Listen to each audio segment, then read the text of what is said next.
کن نمازوں میں جماعت سنت مؤکدہ یا واجب ہے؟ تمام فرض نمازوں اور عیدین کی نماز میں جماعت سے نماز پڑھنا سنت مؤکدہ ہے۔ نماز تراویح کی جماعت سنت کفایہ ہے۔ رمضان شریف میں نماز وتر کی جماعت مستحب ہے۔ کم سے کم کتنے آدمیوں کی جماعت ہوتی ہے؟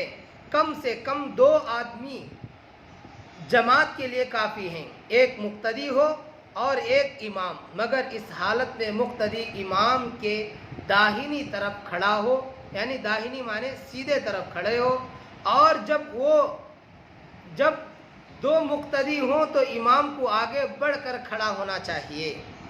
جماعت میں لوگوں کو کس طرح کھڑا ہونا چاہیے؟ مل کر اور صفیں سیدھی کر کے کھڑے ہوں، درمیان میں خالی جگہ نہ چھوڑیں، بچوں کو پیچھے کھڑا کریں۔ بڑے آدمیوں کی صفوں میں بچوں کو کھڑا ہونا مکروہ ہے۔ عورتوں کی صف بچوں کے بعد ہونی چاہیے، عورتوں کی صف بچوں کے بعد ہونی چاہیے۔ آپ نے پہلے بتایا تھا کہ عورتوں کو مسجد میں آنے کی اجازت نہیں ہے، آپ یہاں کہہ رہے ہیں کہ عورتوں کی صف بچوں کے بعد ہونی چاہیے۔ یہ نبی علیہ السلام کے زمانے میں تھا، اور نبی علیہ السلام کے زمانے کا جو تقویٰ، طہارت، پرہیزگاری تھی اس وقت میں یہ تھا۔ آج یہ نہ رہا۔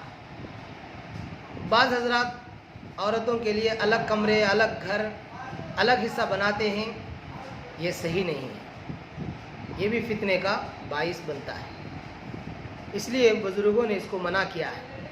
اگر امام کی نماز فاسد ہو جائے تو مقتدیوں کی نماز صحیح ہو جائے گی یا نہیں؟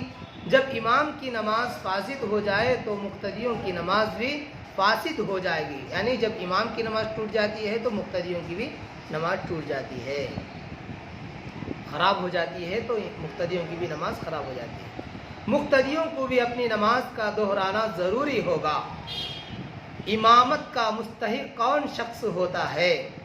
اول، عالم، یعنی وہ شخص جو مسائل نماز سے اچھی طرح سے واقف ہو، بشرطے کہ اس کے اعمال بھی اچھے ہوں۔ اس کے بعد جسے قرآن زیادہ یاد ہو اور اچھا پڑھتا ہو۔ اس کے بعد جو زیادہ متقی پرہیزگار ہو۔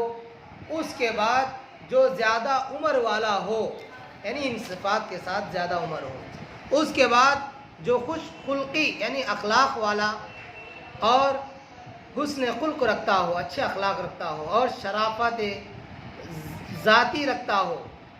اس کے بعد جو زیادہ خوبصورت اور صاحب وقار ہو۔